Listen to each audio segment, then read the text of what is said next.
चुड़ैल की मोहब्बत और एक खौफनाक अंत। आधी रात को जंगल के बीच बने उस पुराने अपार्टमेंट की तीसरी मंजिल से खून की गंध आ रही थी और सीढ़ियों पर बैठे अजय के हाथ लगातार कांप रहे थे।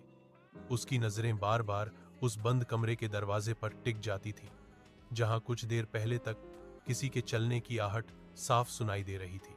कुछ महीने पहले अजय, उसकी पत्नी नीलम और छोटा भाई करण इस अपार्टमेंट में रहने आए थे।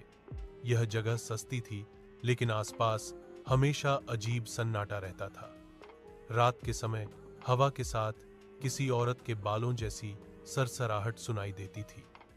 नीलम अक्सर बिना वजह थकी और खोई खोई रहने लगी थी, जैसे कोई उसे अंदर से खींच रहा हो। धीरे धीरे अजय ने महसूस किया कि नीलम हर रात उसी बंद कमरे के पास देर तक खड़ी रहती थी। उसकी आंखों के नीचे काले साए गहराने लगे थे और उसकी परछाई अब सीधी नहीं पड़ती थी। करण ने एक रात दीवारों पर पुराने पंजों के निशान और सूखी चूड़ियों के टुकड़े देखे, लेकिन किसी ने बाहर वालों को कुछ नहीं बताया। एक रात बारिश के दौरान अपार्टमेंट की बिजली चली गई। उसी अंधेरे में अजय ने देखा कि नीलम का चेहरा बदल चुका था। उसमें इंसानी भाव नहीं, बल्कि किसी भूखी चाह की ठंडक थी। उसी कमरे से जमीन पर गिरते हुए करण का शरीर मिला, जैसे किसी ने उसे ऊपर से पटक दिया हो। सुबह जब अजय होश में आया तो अपार्टमेंट पूरी तरह खाली था।